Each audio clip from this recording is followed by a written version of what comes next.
We have State Representative Jim Ramstad here. He was first elected to the State House as a representative.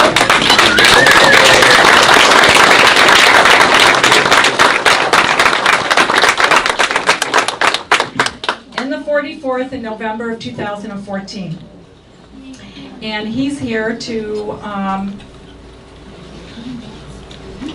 help us out. Thank you for having me here tonight. And I always tell Marion, you know, in politics as an office holder, you see so many people out there that have all these motivations for why they're doing things, personal motivations that are not the best motivations.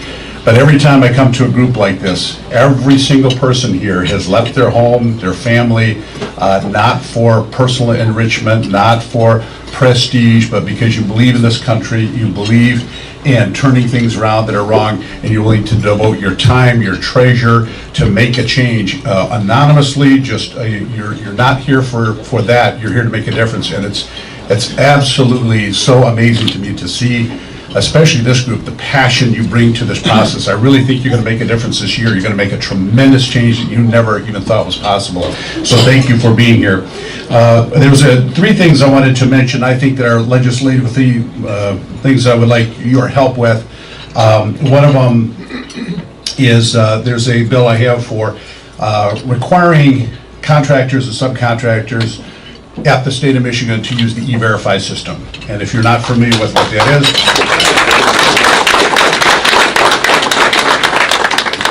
looks like most of you are. We had a hearing on it, and I think I had one vote in the hearing. We passed this in Oakland County and Macomb County, and we had thousands of illegal workers, black market workers who shouldn't even be in the country, taking taxpayer jobs, and this is where you had a 15% unemployment rate in Oakland County. We passed this bill, all those employees went out, we had all American citizens hired, as it should be, and we need to do this at the state. So please contact your legislators and encourage them to vote for this and get it out of committee.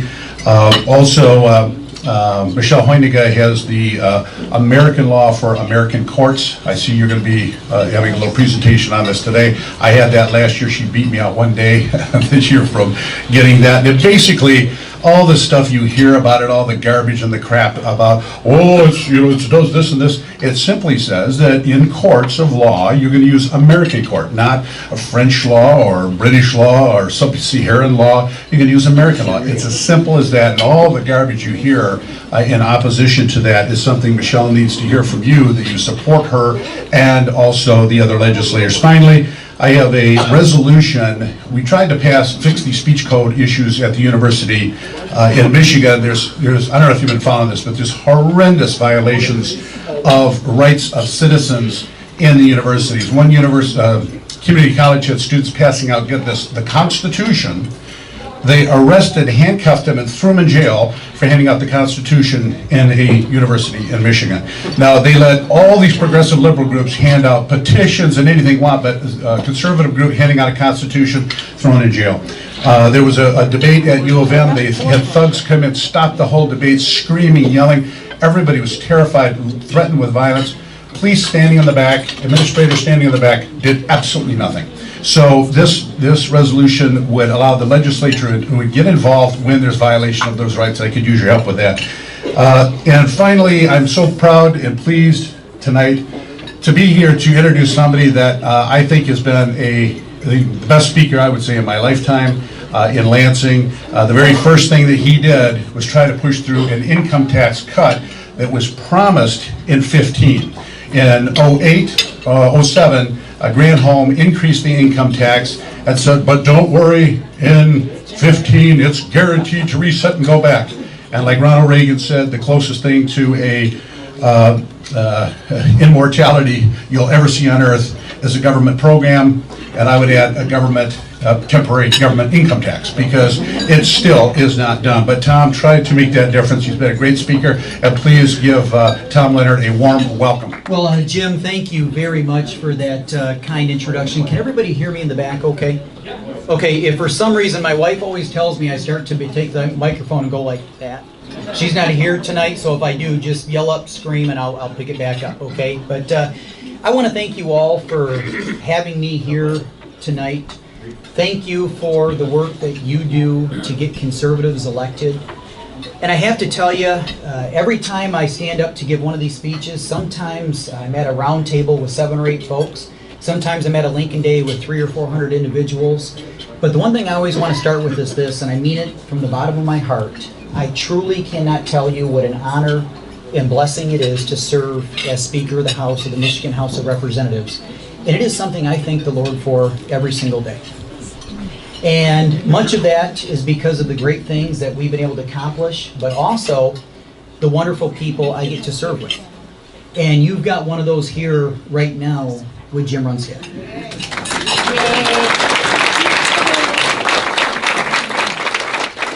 Jim was one a few years ago. I met him at one of his fundraisers. I had a friend in town that knew of Jim. He was coming over here to meet with him, and I just happened to ride with him. And Jim and I really hit it off and could tell that Jim was not somebody that was just talking the talk, if you will, but he was somebody that truly had his conservative principles and convictions right here in his heart. And was somebody that I was willing to hit doors for, help get him over that finish line. And I got to tell you, I am so proud to have Jim there. Now he's got a very key role within the House chairing the Judiciary Committee. And Jim has been one of the most liberty-minded, liberty-focused individuals that we have. And there's probably no committee to have a chairperson in charge of, more importantly than judiciary, when you're dealing with those types of issues. And Jim has done an incredible job. So I want to thank you for the work that you've done to give us Jim Ramstad.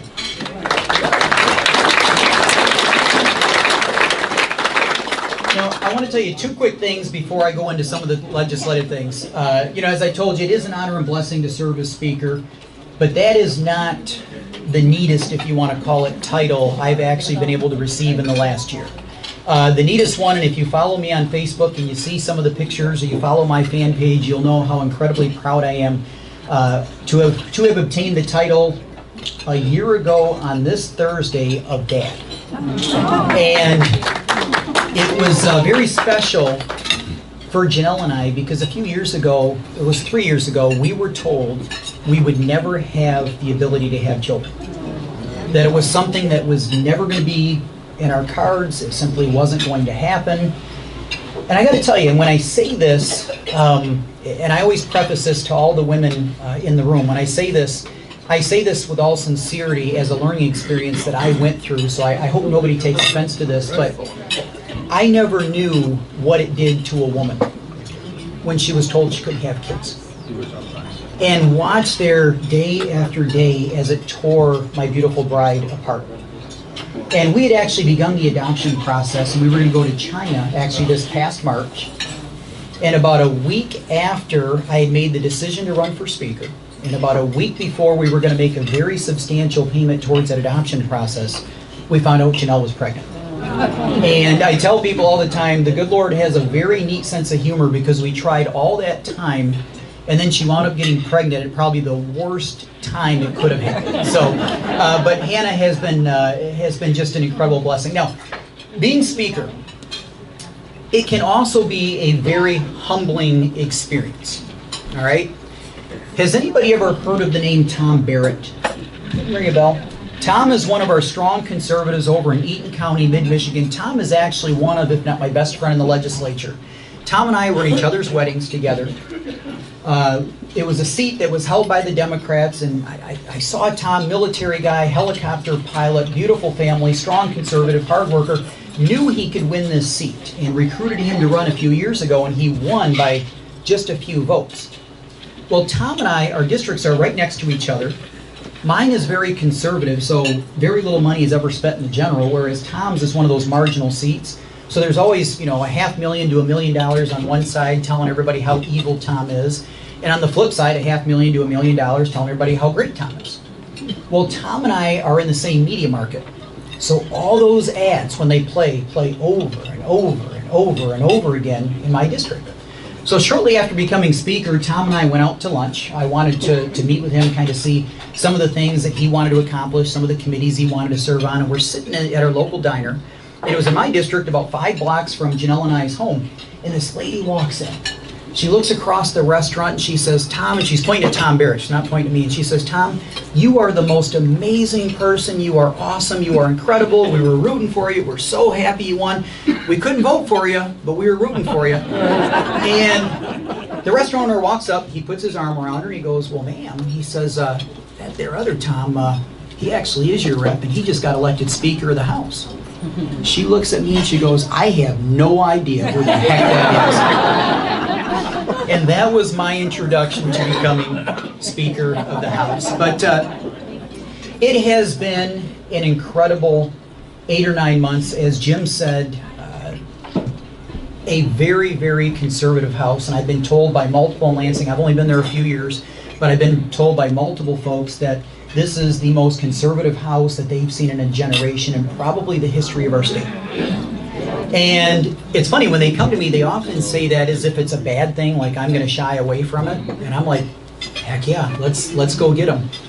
And, you know, as Jim was saying, we started off with the income tax cut. That was the first bill, House Bill 4001. It was actually introduced by my dear friend Lee Chatfield. And we made that the first bill for a point. Typically speaking, when the first bill is dropped or introduced in the House of Representatives, that's typically the one that has the most backing of the Speaker and the one the Speaker wants to get done. And I wanted folks to know that we were very serious about delivering on the promises that we had promised on the campaign trail.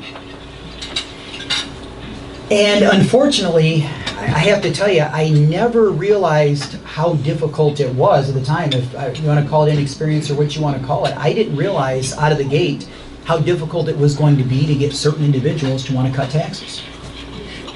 And I thought this was something that we would just sail through the House and we'd get it over to the Senate, we'd negotiate with the Senate, and then we'd see where the governor wanted to go and hopefully deliver tax relief for you guys.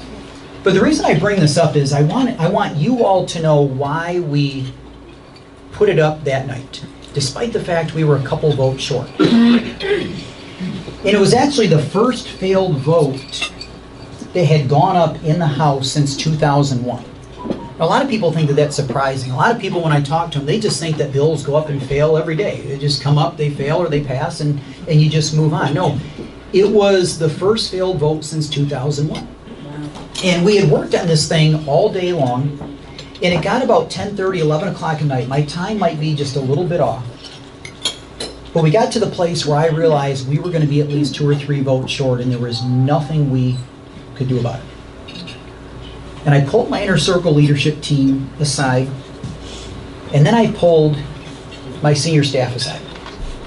And I looked at my leadership team and I said, guys, we've got a situation right now where a super majority of our caucus is ready to stand up and deliver on the promise that they promised the hardworking taxpayers of this state on the campaign trail, and that was they were going to do everything they could to fight to reduce taxes here in this state.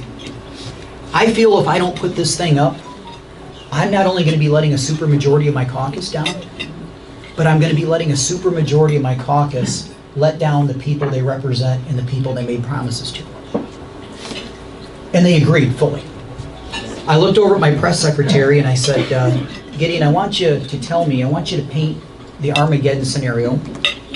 If we run a failed tax vote tonight, because it was our first vote right out of the gate, I said, tell me what's going to happen. I want to know what I'm walking into when this thing happens. He says, well, Mr. Speaker, he said, Lansing's going to think you're crazy. I said, oh, okay, that's fine. He said, the media's going to beat you up for about a week. I said, that's fine. And he said, and on Sunday, the Detroit Free Press is going to write a very nasty editorial about you. Okay. And I said, and that's the worst case scenario? And he said, yeah. He said, but I will tell you this. He said, the people that work their tails off to send you here, the people that hit the doors, the people that stick the envelopes, the people that made the phone calls, the people that are responsible for giving House Republicans a 63-seat majority, they are going to be proud of the fact that there is finally a caucus in town that's willing to stand up and fight for them. And that's why we put it on that.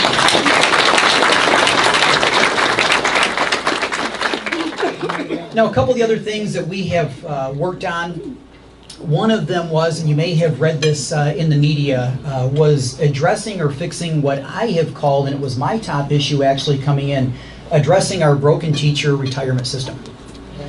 And when I say this, invariably, there's typically always either a current serving teacher or a retired teacher. And I want to make this very clear. I'm not standing here knocking them because of the retirement system they're in. I'm knocking politicians that kicked this can down the road for 30, 40 years and did not fix it. And I'll never forget talking to John Engler about 3 days before we took the final vote on this.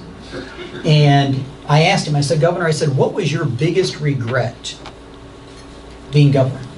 And he said, Tom, hands down, it was not being able to muster the 2 or 3 votes that we needed in the Senate to fix that broken retirement system.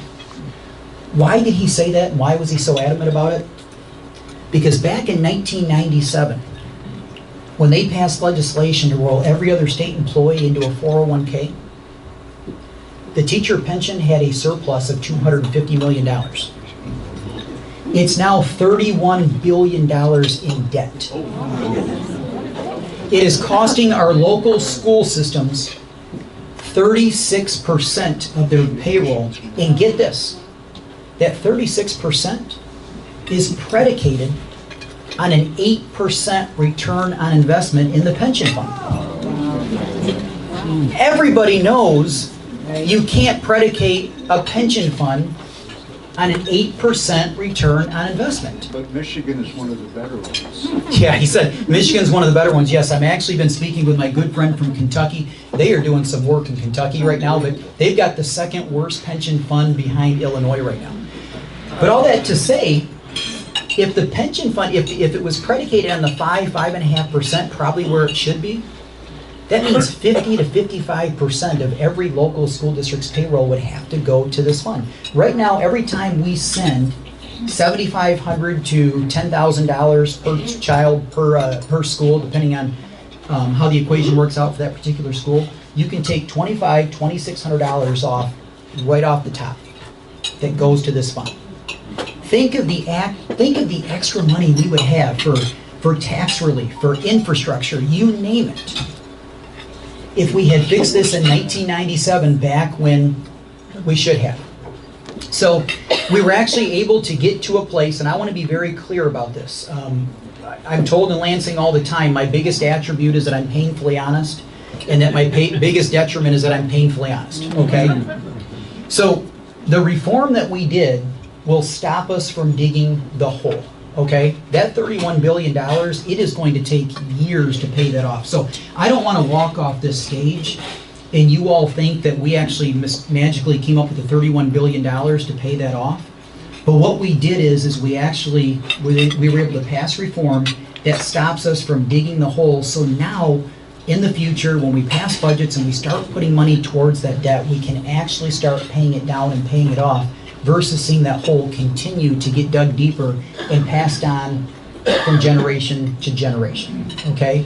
Third, and something that's a big issue to me, and it's interesting, I didn't realize how big of an issue this was to so many people. And I've spoken to just your general, if you will, city council, city villages, townships, and I've spoken to very conservative Tea Party groups like you tonight. And every time I bring this up, I see a lot of heads in the room start going.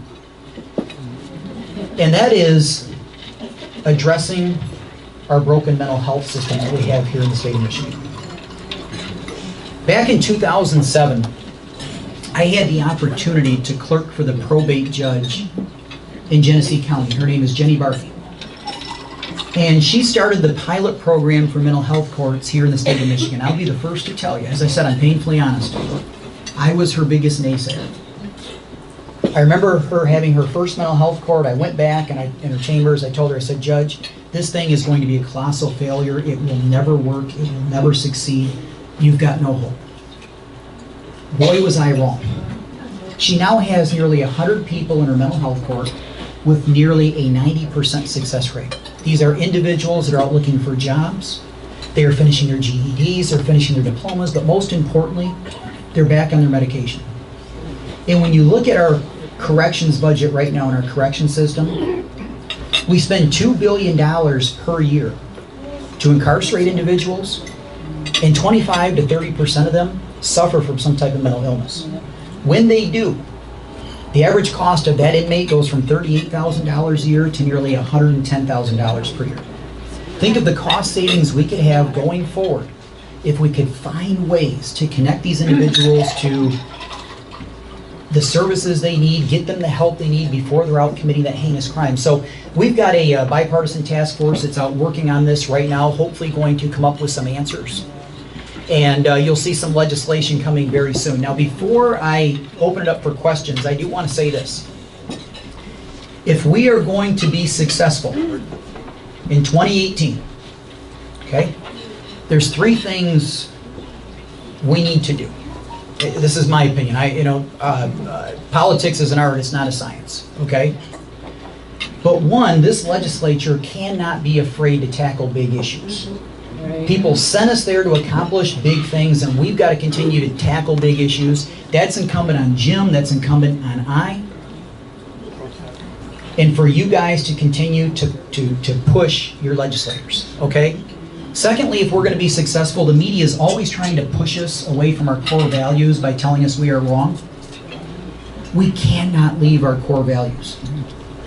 We've got to make certain that we remain the party that is going to do everything we can to protect your God-given right to keep and bear arms, which is why I am so proud of the work that we did on constitutional carry in the House. We can't be afraid to take up things like sanctuary cities and stopping cities who are going to fight our president when they are trying to do the right thing on illegal immigration. And most importantly, we've got to continue to be the party of life that is going to protect life from the time of conception to the day of natural death.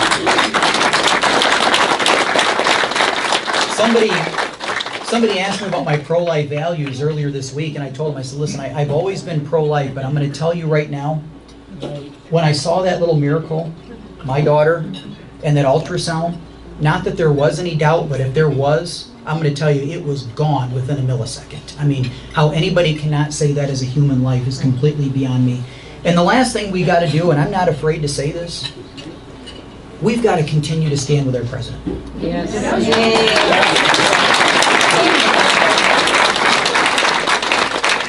So many individuals are worried about doing that right now, and I'm going to tell you right now, how, I'm trying to think of the word I'm looking for right now, but you know, when you look at what happened 16 years ago in this country, in this nation, the fact that we finally have a president that's putting America first. I mean, on a day like today, that is something.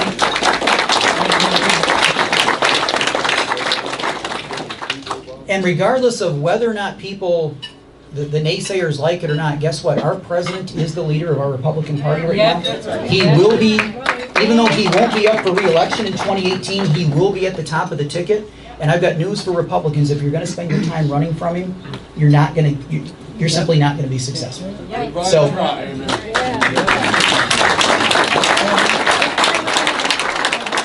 So all that to say, I know I have been going on for a little bit. I do want to open up for a few questions. What time is it?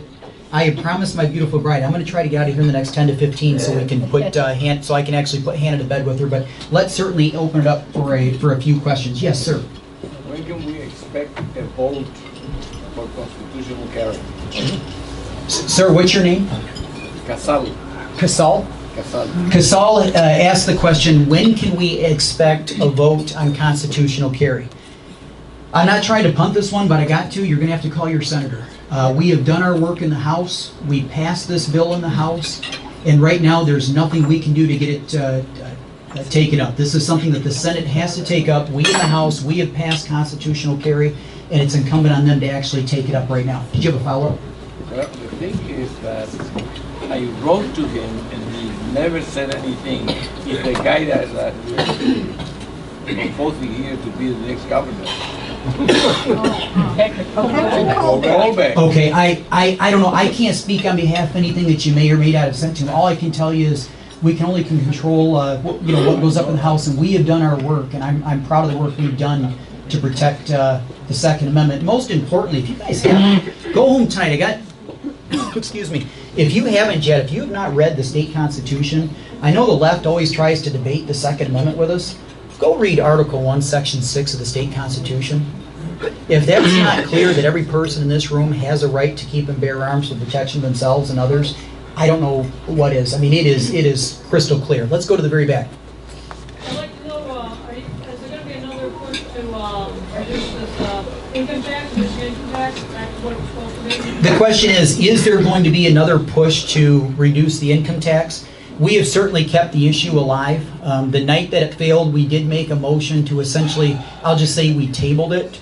So the bill is not dead. It is still there. It's certainly something that I hope we get to a place where we can get the votes and take it up. When that would be, I don't know, but certainly the bill is still alive, at least in my book. Yeah, let's go right here. Yep. What is being done against sanctuary cities? So the question was, ma'am, I'm sorry, what's your name? Sandra. Sandra. Okay, so Sandra asked, what is being done right now against sanctuary cities? So right now we've got a package of bills, and I know one of the bill sponsors is Bo LaFave. I can't remember who the other ones are. They were recently passed out of committee. We're working to muster up the votes on the floor, but essentially it's putting more, let's say, better teeth in the law in holding local officials accountable that essentially are instructing their law enforcement not to comply with federal law and essentially to harbor illegal immigrants. So like right now, they are not open up to lawsuits if somebody were to try to sue them. It would actually take away their immunity. It would open local officials up to lawsuits if they are instructing their law enforcement to do this. There'd be more fines in place, things of that sort, essentially putting more teeth into the law. Sir? One of the issues that I've been concerned about for many years is the growing number of people who are paid not to work through SSI and through the state just following through and throwing away our money. And on the other side of the picture is that there's a large number of jobs available that are going begging because they can't get anybody to work. Why would they? They get paid for not working. Especially when they're earning more than a lot of people that are working. That's right. The question actually revolved around essentially, if you want to call it able-bodied folks that are not working. Yeah. Is that pretty much sum it up best? Yeah, you know, so much of this, and again, one of the biggest frustrations that I have as speaker, and I quite frankly I've had this as a legislator, and I'm really hoping.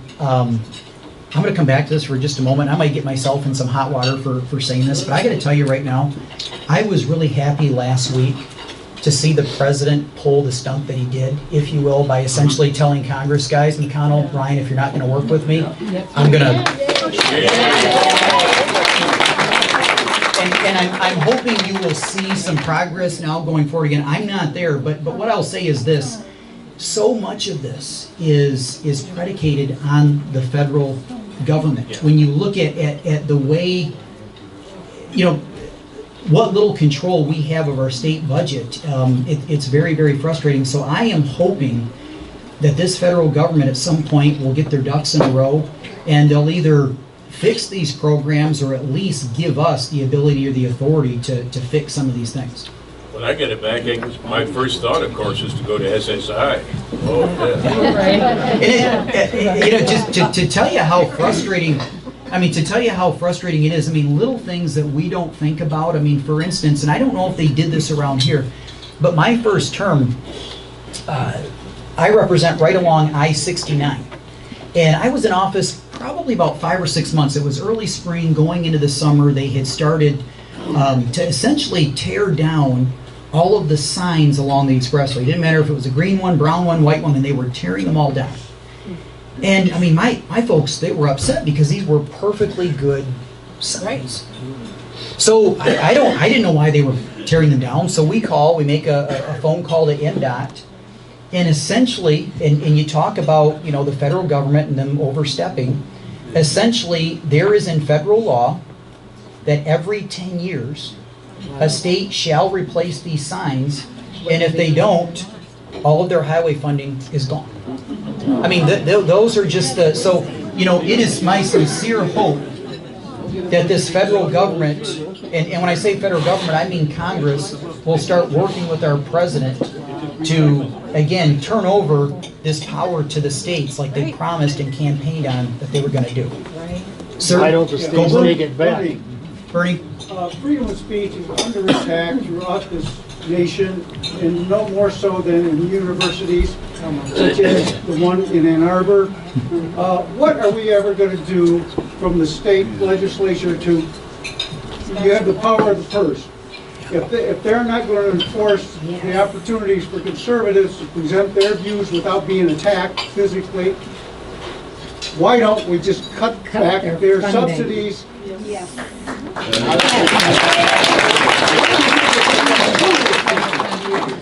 That is, yeah, so the question was in terms of higher ed funding. I'm sorry, sir? Defund the communists. The bottom line is this. At the end of the day, I mean, and this is something I know Rep. Runstad has been working on. This is something we have been discussing in the House. At the end of the day, we've got to have 55 votes to pass a budget. And I'm just, again, I told you I'd be very honest with you. To find 55 votes to just completely defund higher ed, there's just simply, there's no way that would happen. And we've got to look for ways to hold them accountable, absolutely. You know, that is another thing that's frustrating as well. In Michigan, we don't have 3 branches of government. We have 5 branches of government. We've got the judicial, we've got the executive, we've got the legislative, but we also have higher ed, and we've got civil service. And those two are their own separate, if you want to call them that, branch of the state constitution. And it is very, very difficult to. What's that, ma'am? How about a proposal? Certainly. Hey, if you want to start a petition signature or gather signatures, if somebody does, to actually put the university autonomy back in the legislature and give them legislative oversight, I'll be the first to sign up for you. Excuse me. Why not pass a law when somebody attacks him for his freedom of speech that he's going to be arrested and charged with assault? The universities won't do it. Yeah. The universities have no say. If you pass a state law, they have no say. Our police department can't go there. The universities are in charge. Cops need No. to do their job. There's, you know, somebody needs to go back and start studying the Constitution over again. I mean, I've read the Constitution. I have my own copies, the Federalist, the Anti-Federalist. Most people don't even know the Bill of Rights came from the Anti-Federalists, not the Federalists. And the whole thing, when you start studying and digging into this thing deep enough, the federal government is taking over in areas they actually have no authority to be in. And the state has the right to turn around and say, get out. I'm going to add to this gentleman's discussion. Anyone who's watching what's going on today realizes that the problems in this country are not going to be solved by Washington. The problems in this country are going to have to be solved, fought, and won at the state level. With that being said, when are we going to see a state legislature, a governor, or an attorney general finally stand up to the federal government and say, no, we're not going to do that? When are we going to see that? So the question was, when are we going to have a legislature and a governor that will stand up to the federal government? And, sir, I feel your pain. I'm with you. I mean, listen, I started off this, listen. No, and I'm not, no, but my point is, I mean, I started off this conversation by explaining how we were 3 votes short on just getting a simple income tax reduction. We need good, more strong conservatives there with us to fight this battle. And I will tell you, I mean, I've been one when you look at government overreach. I remember my first term, and it's just so frustrating taking on some of these battles. I will never forget when we had this bill. And in the grand scheme of things, it might be meaningless to a lot of people, but to me, this is a big deal in a government overreach and overstep. Has anybody in the last 2 to 3 years received notice that you have to purchase a brand new license plate? Yeah. Okay. So my first term, what had happened was, there was a police officer over on the west side of the state had pulled somebody over. And unfortunately and tragically, he was killed on the scene. And a passerby went by right as this was happening, and the perpetrator got in the car. When he jumped in his car, they were able to read the license plate number, and they called it in, and within an hour or so, they had the person caught and captured. Thank God, okay? But then 3 or 4 weeks later, there was this bill going through that was going to mandate that every single person in the state of Michigan, every 10 years, you had to turn your license plate into the Secretary of State's office and purchase a brand new one, regardless of how nice your license plate was. And I couldn't get to the bottom, I had to get to the bottom of this because they were calling it a public safety issue, and I thought, you know, how in the world is this, I don't understand how this is a public safety issue. There's already a law in the books that says if your license plate is unreadable, the police officer can pull you over. I was just trying to figure out, because my dad, he was a classic car dealer. I know he had license plates on his cars that were 20, 30 years old, and you could read them just as well as you could day one because the car never saw any salt. Right. Started doing some research and found out the impetus of all of this was 3M. Does anybody know who 3M is? It's a paint company. They wanted the RFP, or they wanted the contract, if you will, to repaint all the license plates in the state of Michigan. So again, that's one of those things, and I was probably one of 11 or 12 members that voted against that. I said, guys, this is ridiculous, not just because it was a 3M situation, but simply because who are we to tell you if you've got a perfectly good license plate, you got to show up to the Secretary of State's office, turn it in, and buy a brand new one. So listen, I'm with you. I'm not trying to give you sympathy. I'm just letting you know I'm with you. I know Jim's with you. Many of us are with you. And that's why 18 is so important, because I'm going to tell you right now, I think there's a lot of folks that are expecting a wave the other way to come. And I got to tell you, if we stand firm, we continue to work hard, we continue to stand with our president, not only are we going to maintain strong majorities, but I think we're going to get some strong conservatives in 2018. So again, thank you all very much for having me.